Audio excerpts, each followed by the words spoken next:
it kind of tells us how the world works. If you are someone who tries to like think about things in like a more rational way, you're going to get blindsided. And I think this is really important for founders. For founders and CEOs of big companies. Mm-hmm. Anyone who has some sort of leadership role, right? 3,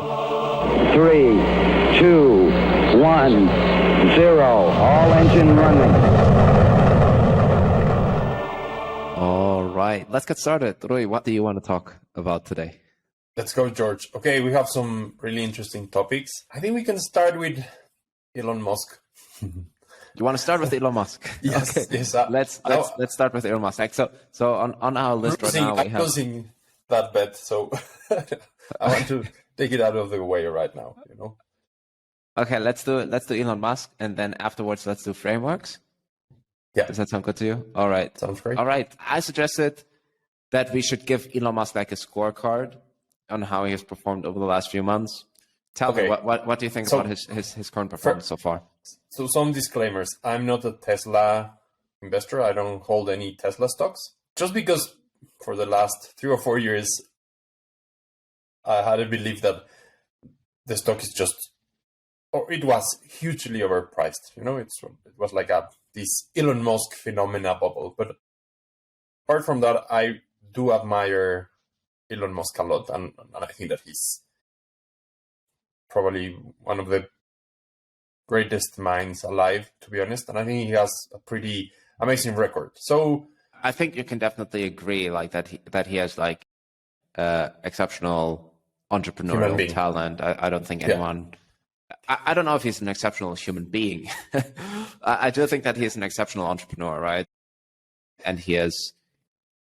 He's achieved a lot of different things, and he's sui generis. Like you can't really compare him to any other entrepreneur, in my opinion. Definitely, right? Definitely. Yeah, and I think he's also a great engineer, and he's a really intelligent person. I mean, if you read a little bit about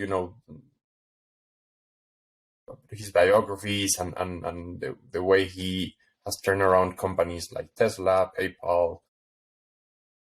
We cannot say that for Twitter so far, but I mean, he has a pretty impressive record. He was, for a little period of time, the wealthiest person on earth, right? So, which you can be lucky to do that. Like, I think one interesting thing here is also that you often see entrepreneurs. There are some really, really successful entrepreneurs who have started one company, and in entrepreneurship, there's always an element of luck. Like, every single entrepreneur who's been wildly successful will tell you, I randomly met this person, I got randomly introduced to this investor, and there was always some kind of like element of luck. Obviously, you can also engineer this luck, like you can, put yourself into the rooms where things happen, etc. So like there is a lot of things that you can do to also engineer this luck. But ultimately, there's always some kind of luck involved in successful entrepreneurship, whether it's like, stumbling upon the idea, being in the right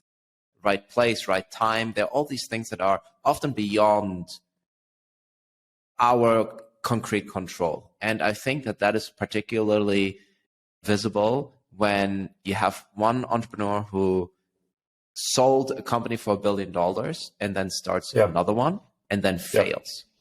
So because that actually shows that there is an element of luck in entrepreneurship. Yeah. And I think that I can actually give you a concrete example, which is Justin Khan, one of the co-founders of Twitch. I think he's a fantastic human being, and I definitely don't want to knock him. And I actually think that he would agree with what I'm saying. But I think that he was, to some extent, lucky to just be part of like a co-founding team that made Twitch happen and sold the company for $980 million, like basically $1 billion to Amazon. Yeah. So I think that there was clearly, he's also a great entrepreneur, but there was also an element of luck to get this $1 million outcome. And Twitch also had several like near-death experiences as a company, and they prevailed, they pushed through. So he's obviously an exceptional human being in terms of, or like an exceptional entrepreneur, like to have made it and sold the company for close to $1 billion to Amazon. But then he started this legal artificial intelligence startup. He raised $60 million and it failed. So that shows that despite the fact that you're an amazing entrepreneur, you can start like several companies and maybe only one of them will work. So there's always an element of luck involved in your entrepreneurial endeavors. The fact that Elon Musk has replicated so many different success stories, or like has basically managed to create not just like one or two companies, but like a handful of successful companies, really does speak to his exceptional talent as an entrepreneur. Because if you don't only make it once, but you can actually do it twice, then you've kind of proven that it's not about luck. It's that there's actually something quite exceptional about you. Now, having said all of that, I think that there's a lot of things to criticize about Elon Musk, specifically in his handling of Twitter. But before we get into the details of Twitter, I would like you to just like summarize what the current situation is in terms of his net wealth. Maybe we can focus first on Tesla and the performance of Tesla. And then I do want to talk just a little bit about Twitter. I was reading this morning the Morning Brew mail that I received, and pretty interesting how they were talking about the drop in price for Tesla cars. This is serious. Just imagine like Apple making these huge discounts, like 20% discounts. Still an expensive car. Sorry, but I'm going to like, so let's say the exact amounts. Yeah, but demand was really high for Tesla cars. You know, the Tesla was famous for these long waiting lines, right? And that seems to be changing. Of course, probably. So I don't know the numbers. So give us the concrete numbers. So like, what's happening with the demand? What's happening with the prices? So Tesla has seen a pretty intense decline in demand. I mean, if you compare it to the beginning of 2022, the decline is quite steep. What type more of than 20%? More than 20% decline. Yeah, okay. and what's the most serious is the amount of basically inventories. The Tesla car inventories, new Tesla cars, you know, that are not being sold, has increased dramatically. But something really interesting too is that it's probably Tesla cars, used Tesla cars are probably one of the worst performers in terms of sales for the end of 2022. So we could argue that there is some sort of relationship or connection between how Elon Musk and its role in Twitter has negatively impacted the Tesla brand. So I think that's the worst point right now. Like we know that right now he has the Guinness World Record for being the person that has lost the most net worth in a short period of time. That's dramatic, you know. It's close to 200 billion lost in net worth. So yeah, that's amazing. Let me tell you a little bit about, because maybe we can just like talk about like the specific reasoning, right? Like a lot of people used to support, like buying a Tesla was actually like almost like a political statement to some extent. Like, you know, this was like a green company. So basically, Elon Musk and Tesla, or let's say Tesla, benefited from the fact that it was a green company, and also just people seem to have like admired Elon Musk, his entrepreneurial energy, what he stood for. You know, Tesla is famous for not having a PR team, but basically just their PR team is basically Elon Musk's Twitter account. So and a lot of people were I don't know if this is a fair statement to make, but would you say that a lot of people were purchasing Teslas in terms of like political statement, like making a political statement with Tesla, especially if it's like your third or fourth car? Yeah. You know, are you purchasing that Tesla to make a political statement? Definitely. And I think that a lot of Tesla consumers have been alienated what he has done in Twitter, right? So I think that's an important point. And I think there is evidence in not just what's happening in Tesla. Just I was reading about how Mastodon, you know, the social media app that it's kind of similar to Twitter. Probably it's the most close. And there are dozens now springing up, right? Like a lot of companies now are like thinking this is the moment to potentially try to create an alternative to Twitter, etc. Yeah. So probably The Guardian says that Elon Musk drove more than 1 million people to Mastodon. The funny thing here, George, and this is what I'm hoping for, we're still in a short, period of time since Elon Musk took Twitter, right? And if you analyze Mastodon new users, when Elon Musk took control of Twitter, Mastodon had around 500,000 users, 500,000 users. This is, before November 2022, right?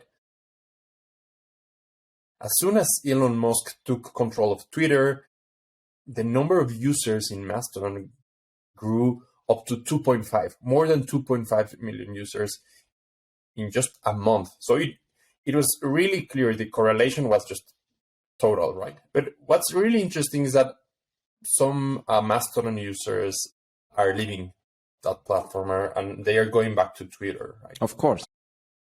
So, but I mean, he definitely helped Mastodon a lot, and I think that shows up.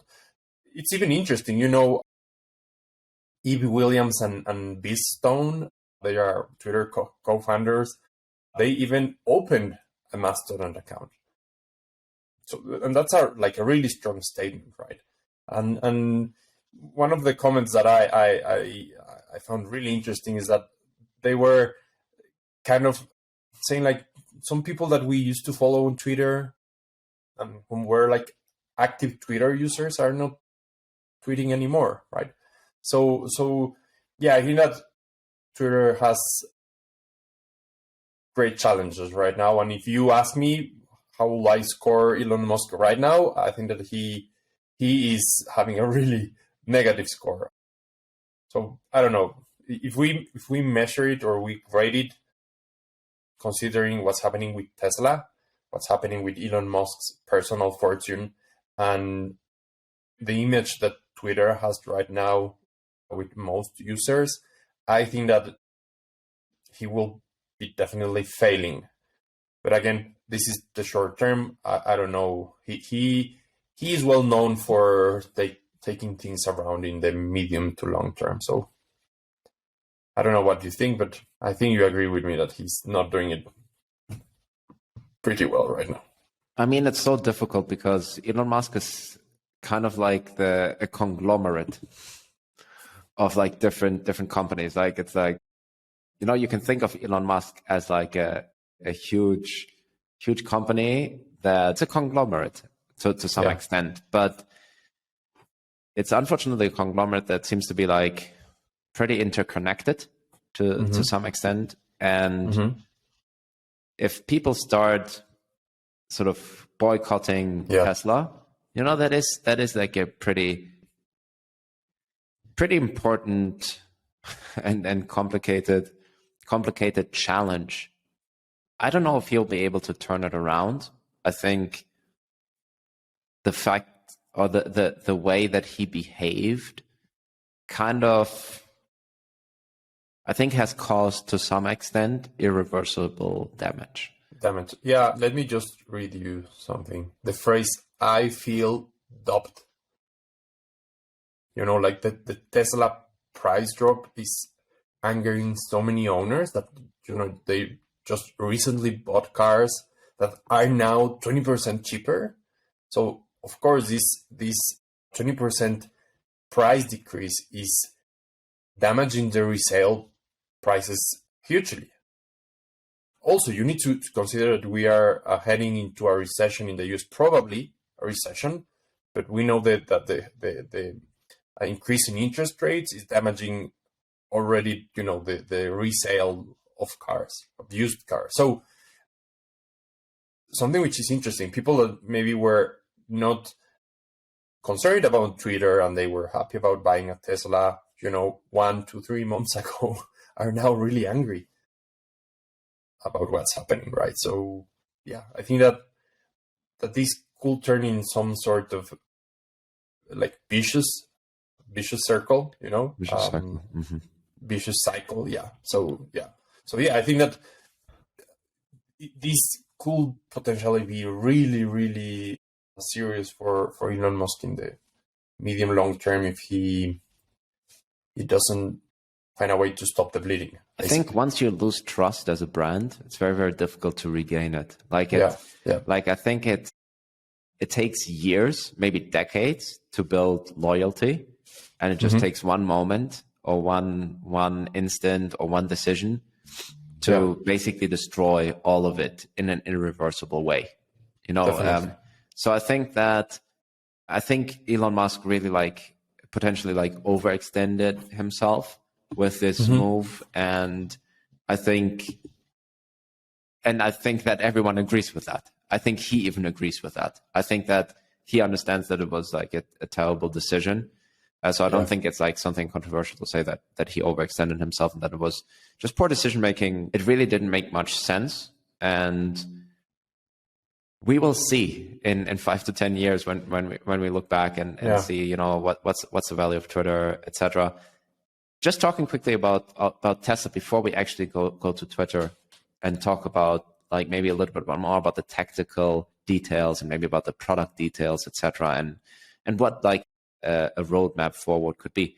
I just want to talk about the aspect of competition in electric vehicles. Do you think that competition in electric vehicles is also contributing to this softening of demand? Because it obviously has something to do. I mean, like anyone who knows a little bit about basic economics, supply and demand, price elasticity, etc., understands that competition and more supply impacts price. And all the Germans, like BMW, Mercedes, Volkswagen, they're bringing out pretty good electric vehicles with pretty strong performance. Does that contribute towards the softening of current Tesla demand? Yeah, I think that's definitely the case. The supply side is growing, definitely. You have also this economic downturn in economic activity around the world. That's also having an impact too.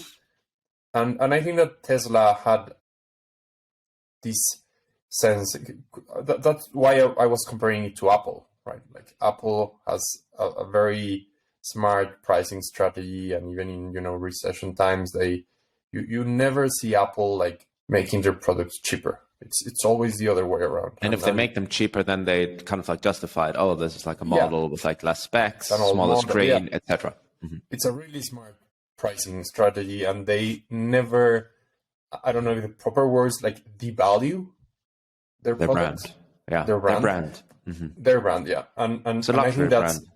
Yeah, and I think that Tesla kind of was started out as a luxury brand. Yeah, and it was doing the same thing as, it was quite similar. And you could see for so many years, such long waiting lines to get a Tesla.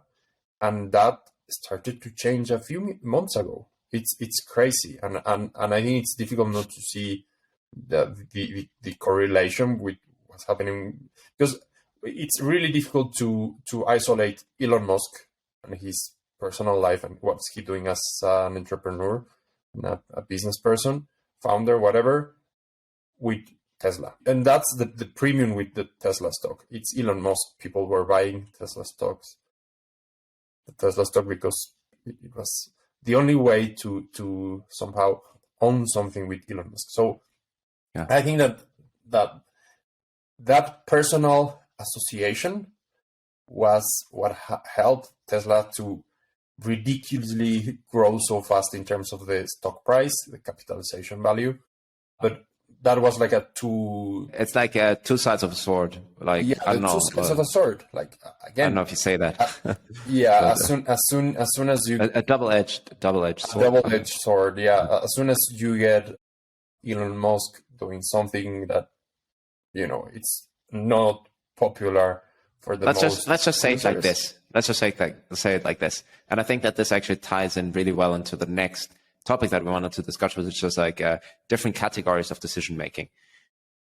Tesla used to be the car of the Democrats.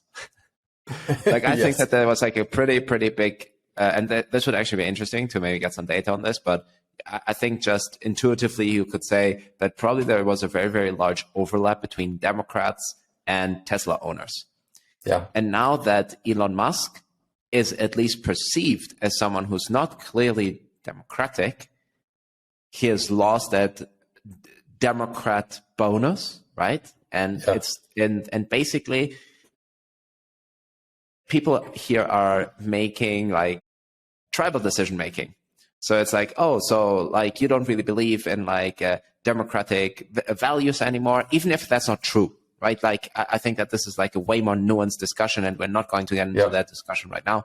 I think that there's this perception now of Elon Musk being definitely like anti-democratic in the US domestic political context, right? He started like banning some liberal accounts, etc.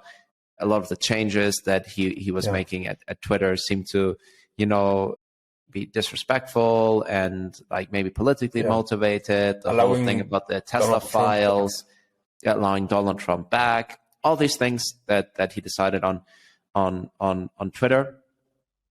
And basically, people are now continuing actually with their tribal decision making in terms of Tesla cars. So like this is actually interesting because it's not like a change in the type of decision making that people are making. People are actually continuing to make the same decision, which was that Tesla used to be a car for the Democrats. Now Democrats don't like Elon Musk anymore, so they are going to stop buying his cars.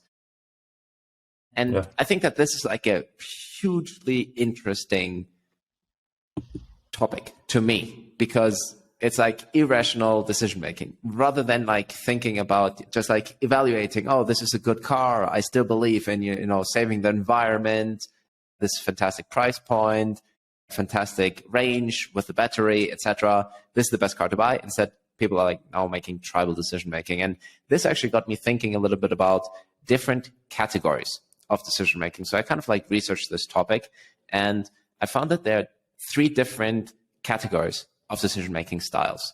And I kind of wanted to tell you about them and kind of like hear your thoughts on this, because basically the decision making process that I think that you and I kind of like and like talking about as well, which is just a decision making process based on a conceptual approach. So we use like metaphors, mental models, rationality, maybe narratives in order to justify certain patterns of behavior. In the end, we often use like mental models in order to like simplify the stories within the worlds that we live in.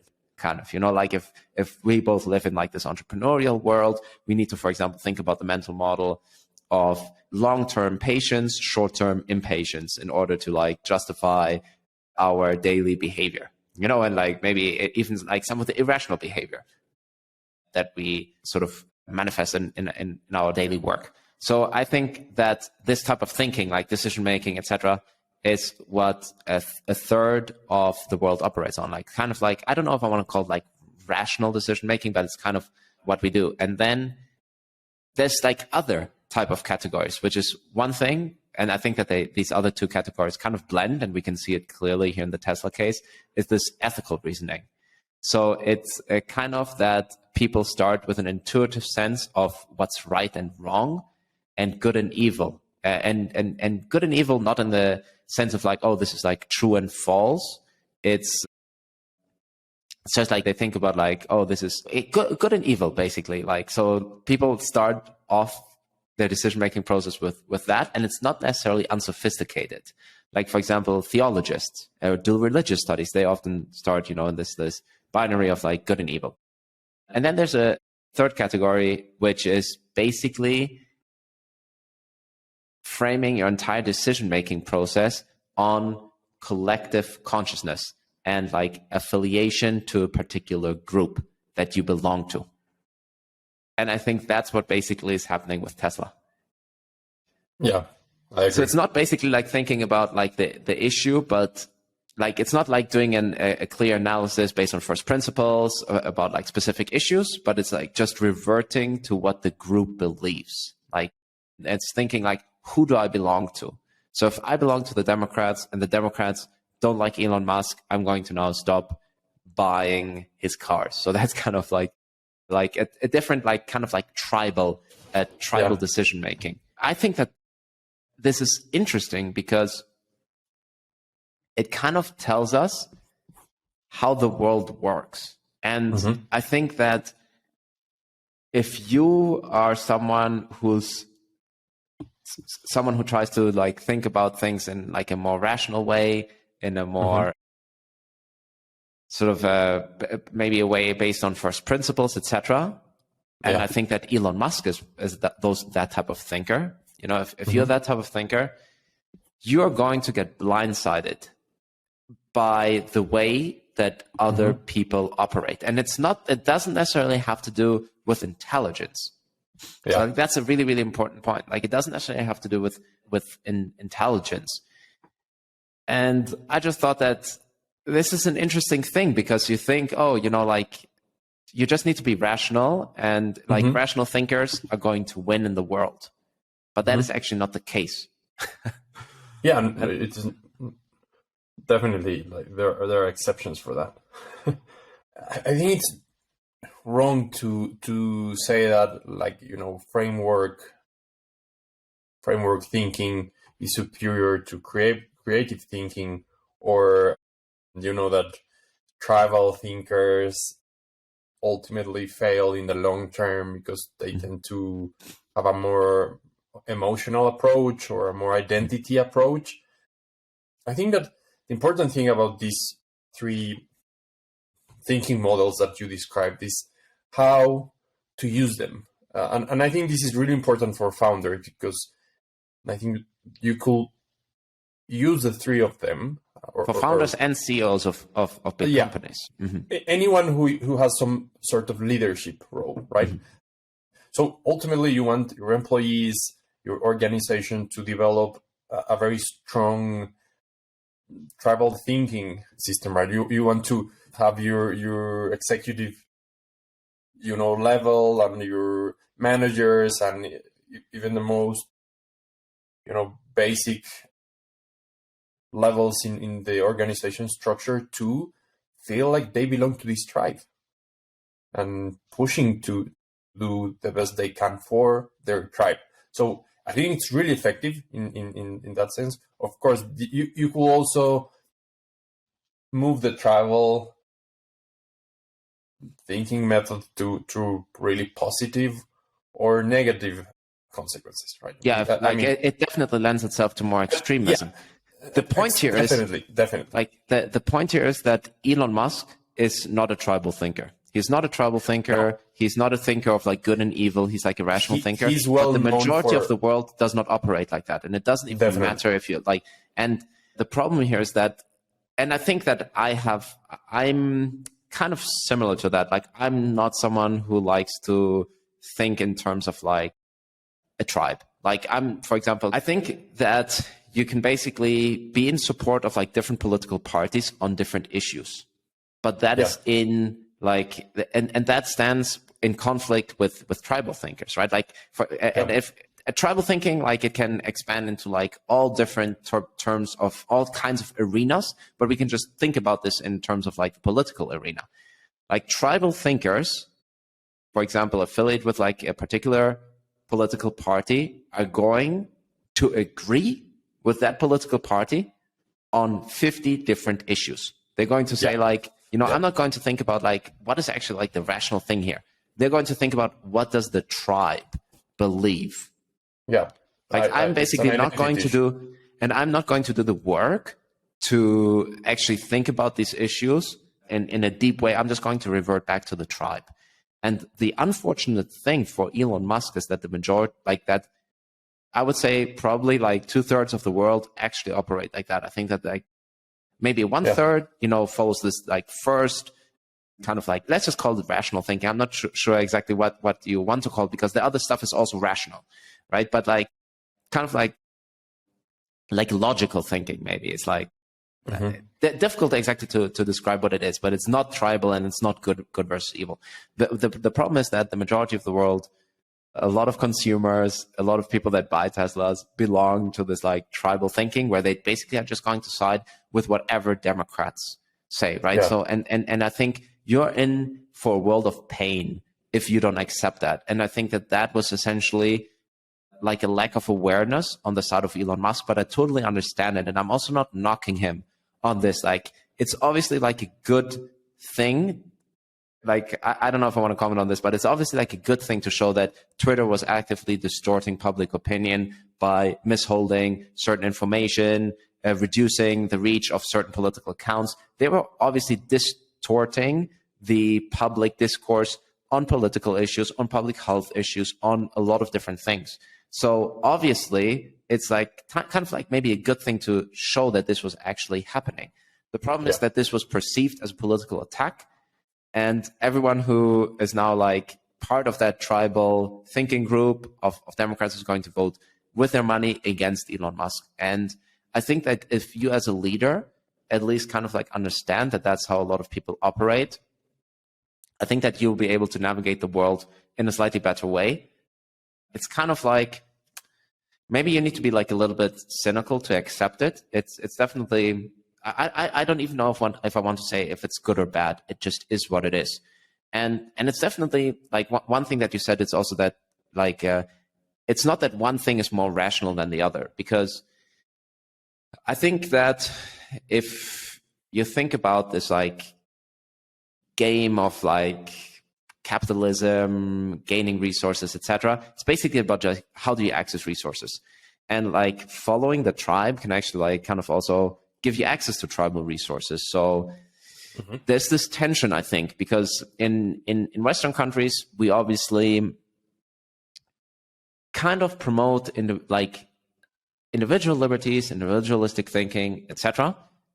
But being this individualistic and not basically sticking to tribal lines can cause a lot of friction, because then your loyalty to your tribe is like being questioned, essentially. Yeah. And I think this tribal thinking and this unfortunately this like good versus evil thinking is wired into human nature to some extent. Like if you think about when we were, fighting the Neanderthalers 30,000 years ago, or 20,000 years ago, or I don't know, 50,000 years ago. I don't know exactly what the timeline here is, but basically our survival was based on, saying that everyone in our group is good, everyone in the other group is evil, and that kind of simplifies a lot of things, and it creates group cohesion and enables us to direct our resources towards like defending us against any outside threat. So I think that just survival at the end. Having that just like simplifies everything, and it just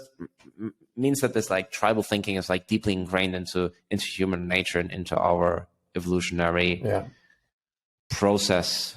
So it's just something that I've been thinking about, and it's hugely interesting. Let me build a little bit on that. Elon Musk is well known for being a framework thinker, right? What is the most simple and most commonly used framework method? Building a simple table, pros and cons. So you want to make a decision, you analyze the pros and the cons, and then you try to get to a result. And if the pros get more points than the cons, you go for it, right? So that's just to explain to our listeners how you can make this much more complex, but it can be as simple as that. Yeah, it can be as simple. And Elon Musk is well known for that. And to be honest, I think that he knew that he will alienate the tribe that was buying most of his cars, to put it that simple. But I think that he... Are you sure? I think he wasn't that aware of it. I think that he now turned to a more ethical reasoning. To be honest, I don't know, because I was watching some of his interviews, and I think that he somehow... He was not making a business decision, to be honest. Starting for the amount of money he paid for Twitter, and he was very clear about how he thought that Twitter was and still is critical for freedom of speech. He made it clear that he believed that Twitter was controlled by one of these tribes, right? Let's say the group that is completely aligned with the Democrat Party or like moderate left wing or Yeah. The left, basically. So I'm starting to believe that he somehow took this decision more on an ethical reasoning way. That he somehow probably, maybe he never could see the amount of damage that he's suffering right now. I think that's really difficult, really tough, especially because he was on such a strong and he was at the top of the mountain. Exactly. He was the wealthiest person. Yeah, I totally agree. Like, so he basically thought, this is good for humanity. He literally said, like, this is good for humanity. The world needs a digital town square where we can have open discussions, etc. The problem is that I think he was completely unaware of this category of tribal thinking.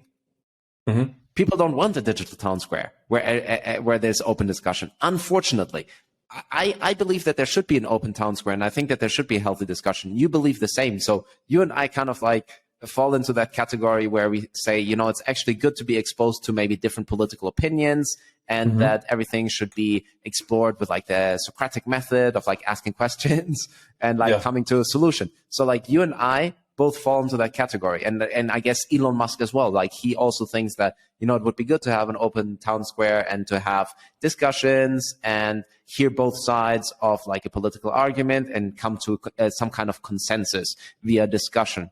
The problem is that the majority of the world does not believe, doesn't think like that. So I think that that's something that Elon Musk was just completely unaware of. And I think that people that think this way I think that the majority of people that think that this way are just unaware of those other two categories that we've been discussing in terms of like how people think and make decisions.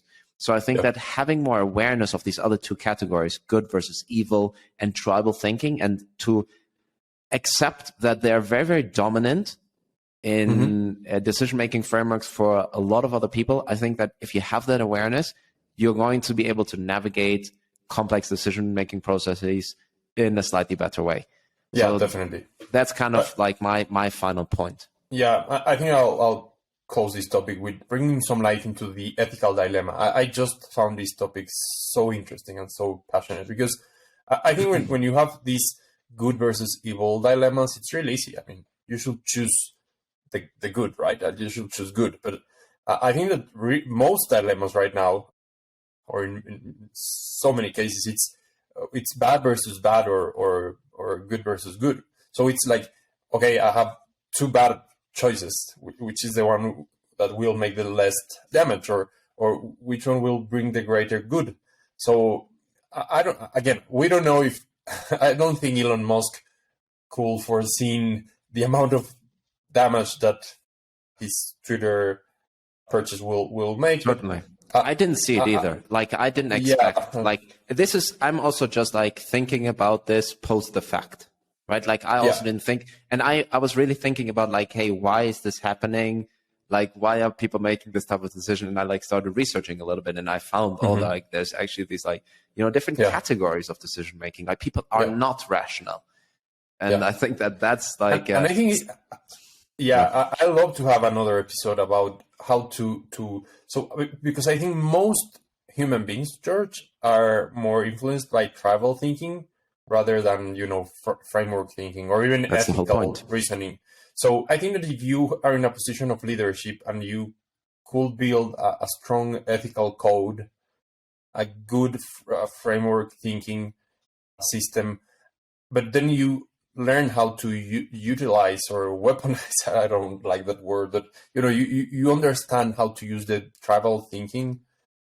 I mean, that I can think of I have a colleague, I once mentioned that to you, that she's in Brazil and she's an economist and she's I know who you're talking advisor. about.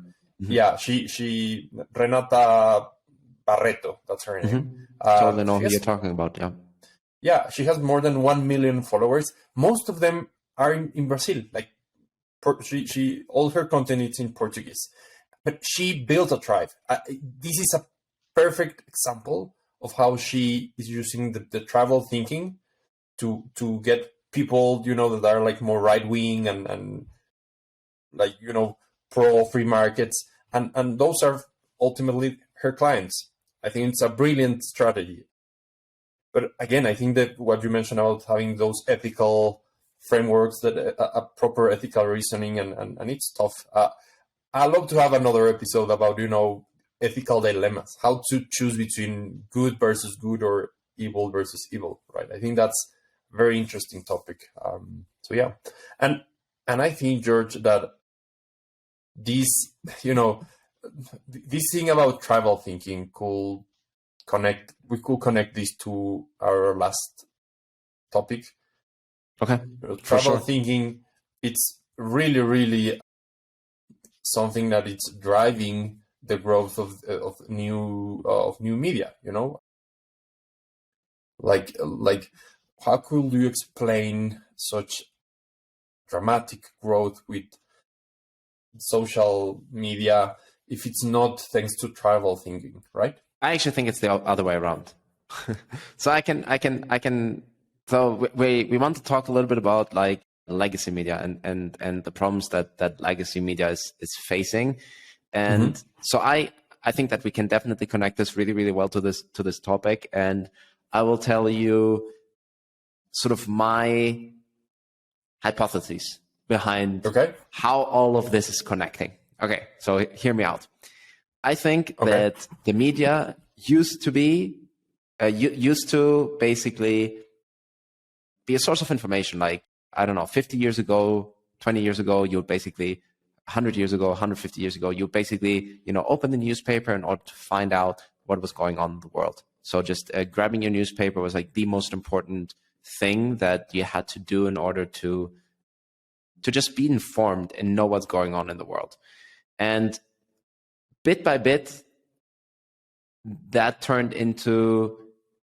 So I think that there were obviously like some pressures on the particular business model for media companies. So what media companies started doing was basically choosing a political side in order to sort of be more sensationalistic. And I think the problem here is that legacy media basically split into different political camps and basically started having tribal thinking as their particular business model, like part of the business model strategy. Like New York Times was basically left-leaning, Democrats, Fox Media, etc., was right-leaning, Republican, and I think that this type of thing that we saw in the US over the last few decades happen everywhere in the world. So ultimately, what we get is like a kind of distorted or at least incomplete view of the world that these legacy media companies are offering. However, there's like a third of humanity which actually believes in more nuanced discussions. So, and I think that that's where independent media and like podcasters, etc., comes into play, because ultimately, like the legacy media wasn't catering to more balanced thinkers, to more nuanced thinkers, to thinkers that understand that there's different aspects to different political discussions. Like there's always two sides of the same coin.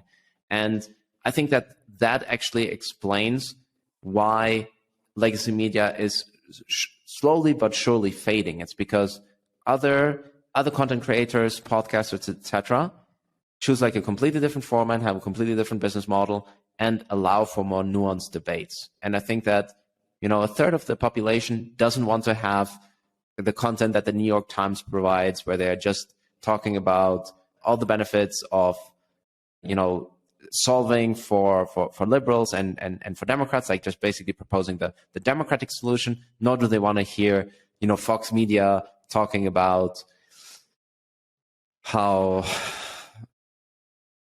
everyone in Mexico is a murderer or something like that. Like, so I think that actually kind of explains the decline of legacy media. It's just that they're not catering to logic thinkers, basically, to people that want to have a more nuanced, more balanced view of the world. I think I partially disagree. I mean, I partially agree with, that third of the population that want like more unbiased content, and I mean, there are so many variables or factors explaining how the new media or the social media or the open media platforms are exploding. But I think that the other 2/3, so let's say that, let's think about the US, right? Maybe you have 1/3 that are the moderates and they want like more biased content and, like proper analysis. And then you have 1/3, which are like left-wing. They are tribal thinkers. Whatever the Democrat Party says, they will follow that. And you have another 1/3, which are Republicans. Yeah.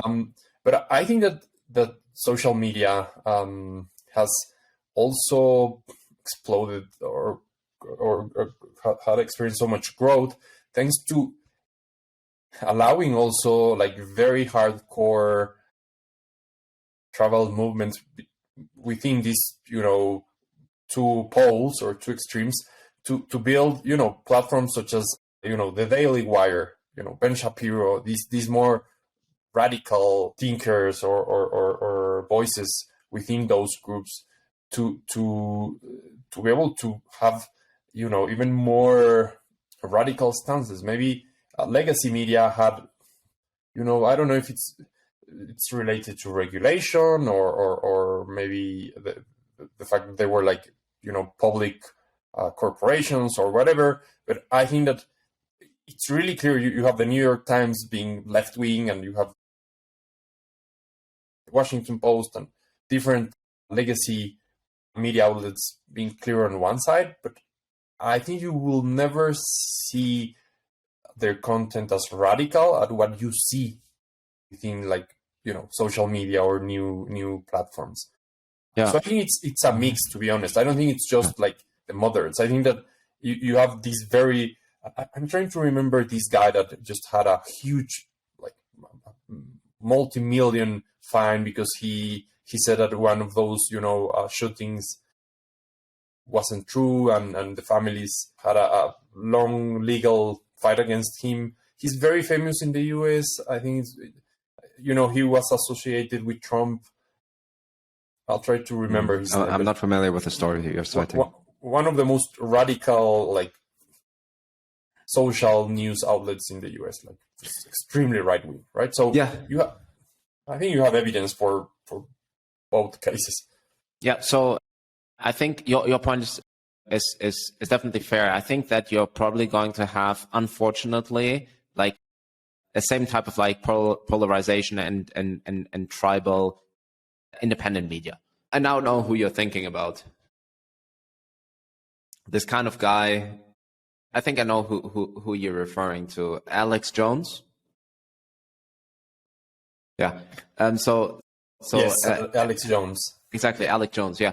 So yes, I agree that probably ultimately we're going to have like decentralized independent media that is also going to reflect, this good versus evil thinking, and potentially also this like tribal thinking. The point I'm trying to make is that there's also independent media that is nuanced. And I don't think that you have legacy media that is nuanced. That's kind of the point I wanted to make. Like, if you think about some shows that are really like clearly trying to have balanced views on things and have a wide variety of guests, then try to present like a nuanced view of the world. I don't think that you have that in legacy media. And I'm particularly thinking about like the Joe Rogan Experience. Yeah. So this is quite interesting because I think maybe 4 years ago or 3 years ago or something like that, I kind of thought that Joe Rogan was like a complete nut. Just like, I thought he was like this crazy guy based on just the headlines that I was reading in the mainstream media.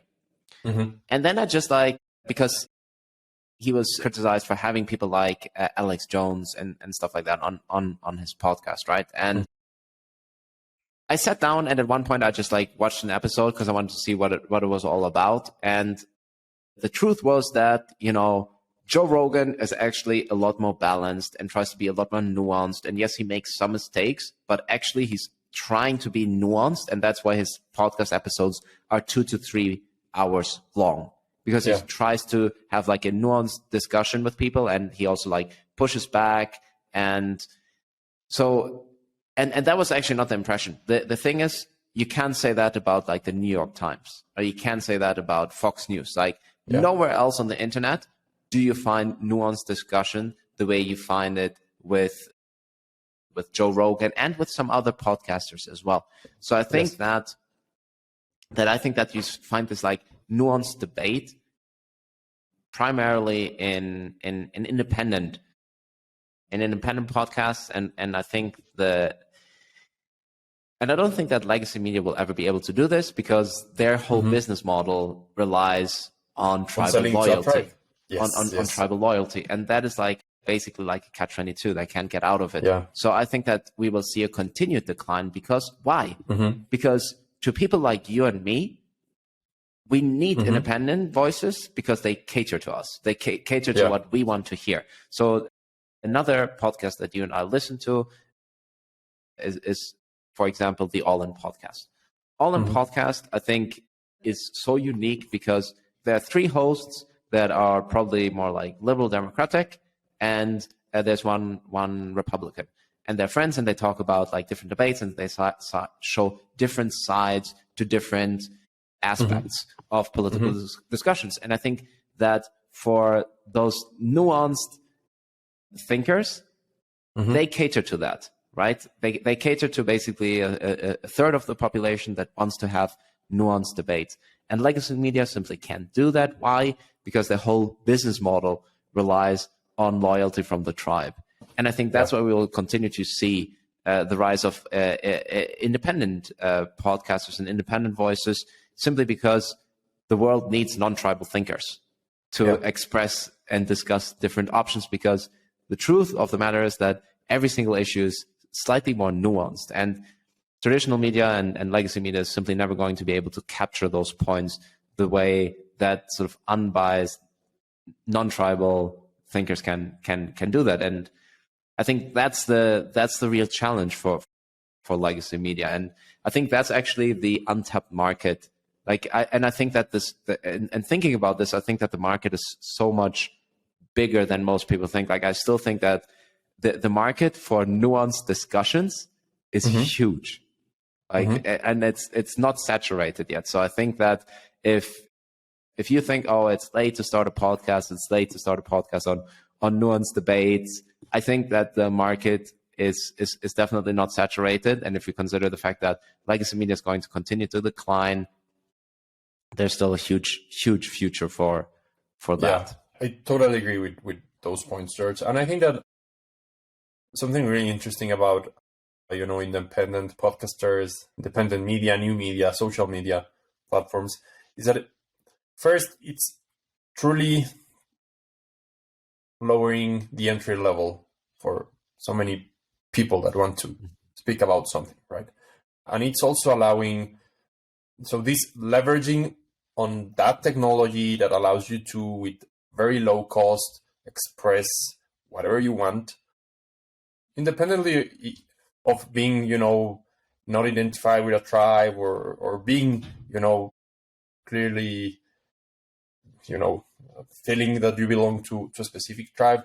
I think it's, and I once heard Naval talk about this, like it allows you to get to these very small niches, like let's say that you just want to make a podcast about something as weird as, was Spain like the superpower in the 16th centuries, 16th and 17th centuries, and could you compare Spain to the US right now? And I mean, in those like 500 years ago, and understanding how it was possible that they, couple of, 100 years later, they were like one of the poorest countries in Europe. And there are a ton of people interested in these things, but the legacy media will never focus on such a, small topic. And I think that the really interesting thing about the like independent podcasts and independent media is that the leveraging on this new technology and the new platforms allows you to sell to those really small markets, and I think that's a big factor explaining why it's exploding and it is really successful. Because if you remember when you and I were children, when we were younger, and we didn't have, like, really early, we didn't have access to internet. Mm-hmm. So all the content that you could consume from media was reading, magazines, newspapers, the radio, and probably what you used to use the most was the TV. I mean, that was my favorite, of course, media outlet, right? And to be honest, like, the options were so limited. So in so many cases, it was like, okay, this is, back in Mexico, back in the early years of the 1990s, maybe you had 2 or 3 cartoon networks. If you were able to, get, Sky or Direct TV, okay, maybe you had some other options, but that was all. Mm-hmm. And now with, internet and so many different platforms, YouTube, it's crazy how you can choose what you want to watch. And I think for me, that's a key element in why the new media it's taking so much from legacy media.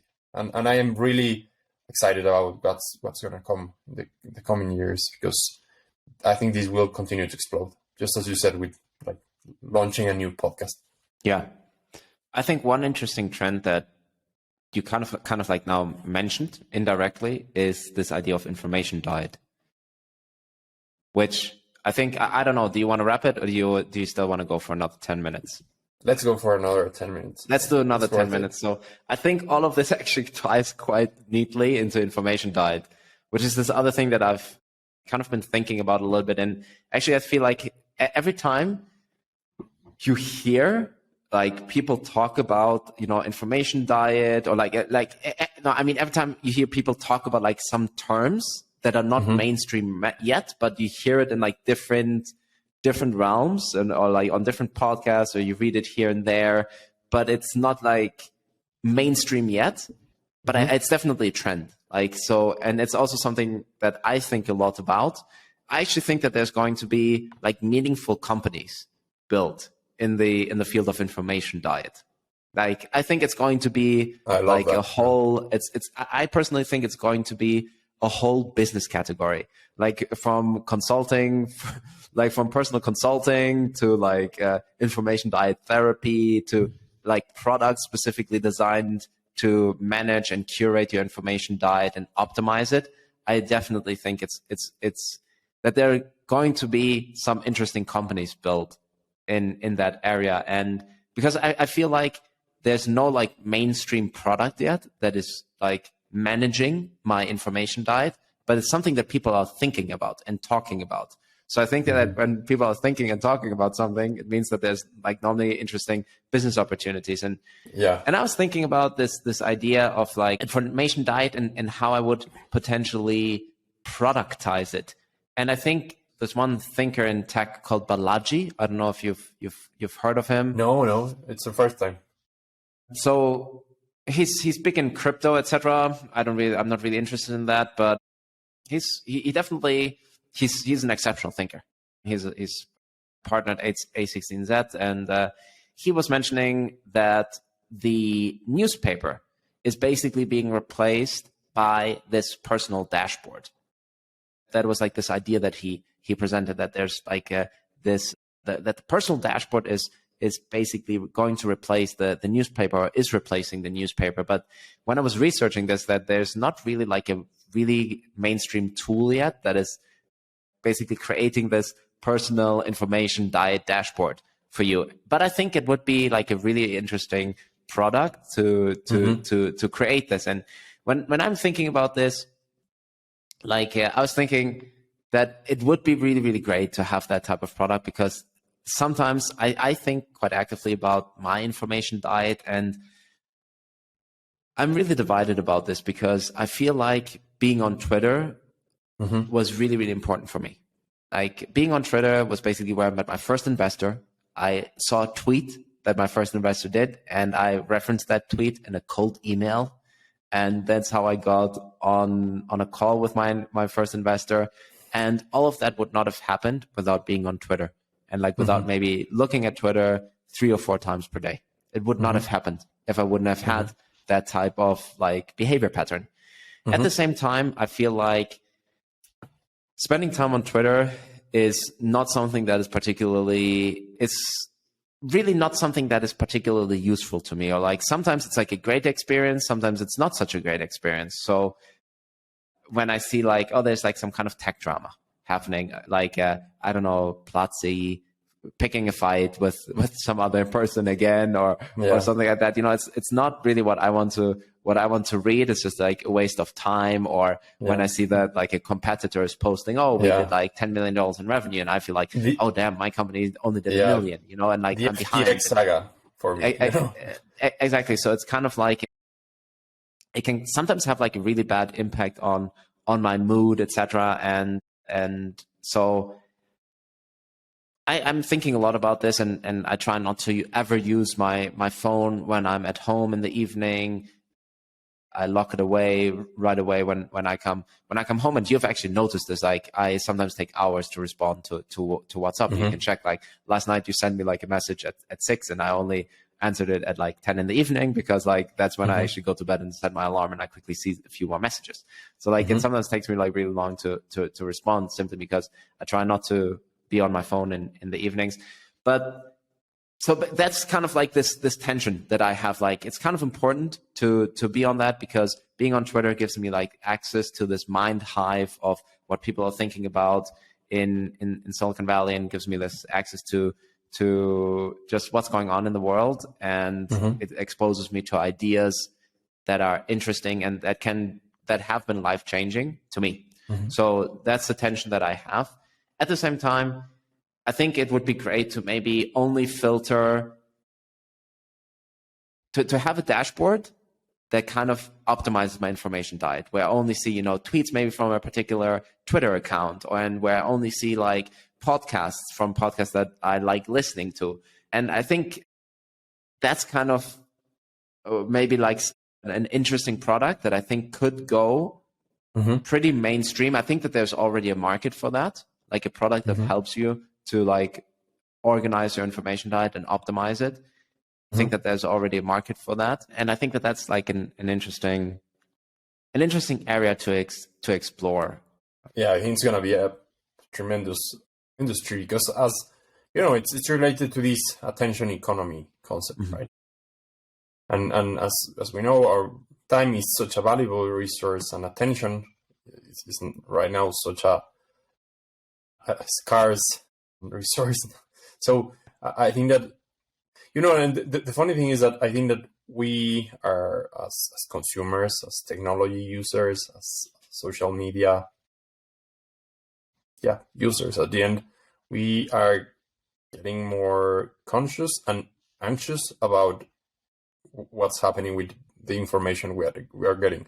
Just to give you an example, I'm, in the financial services industry, and it's sometimes so difficult to, get, let's say, opinions about what's going to happen with the markets, with the stock. Let's talk about the stock market. I was reading, the overviews, or the like, what of some of the largest banks in the world were expecting for 2023, and it's crazy how different some of these perspectives are for the following 12 months. So that's like wow. So which ones are how do I choose? Right. So this is so much information, and it's difficult to sometimes digest it, right? And I think that there's going to be a lot of value, and again, we can connect this with the concept of like tribal thinking, and what do you believe? And I think that AI and technology will help us a lot to facilitate that process of, okay, I want to make the right decision, and I'm going to trust these information outlets, and at the end try to lower the noise, because I think it's turning into a really difficult thing to And just imagine the amount of people that, you know, they already have some strong biases in, you know, politics, economics, whatever you want, and then there's so much information out there. So I do think that this is going to be a tremendous, you know, sector in technology in the future. Yeah, for sure. Do you know? For example, I'm paying, you know, I think it's $100 a year, or I think it was just a once for a lifetime subscription. I think it's called Freedom, and it's an app that it's called Freedom. It's not our sponsor, of course, but you know, Freedom allows you to block certain apps for a number of hours. And I started doing this because I became conscious that I was working and opening Instagram and, you know, falling into this rabbit hole for, I don't know, 10, 20, 30 minutes. It's horrible. So it's fast food for the mind. Yes. You know, it makes you feel good in the moment, but afterwards you kind of regret it. Yeah. So I think information diet. Just in general, I think that there's going to be products and services built around like completely reimagining how technology human interaction is organized, and it's just going to be a lot healthier in the future. And in terms of this, maybe AI solutions for this, I think that you can definitely build AI tools now that can probably scan for something called the Russell's conjugation. Are you familiar with Russell's conjugation?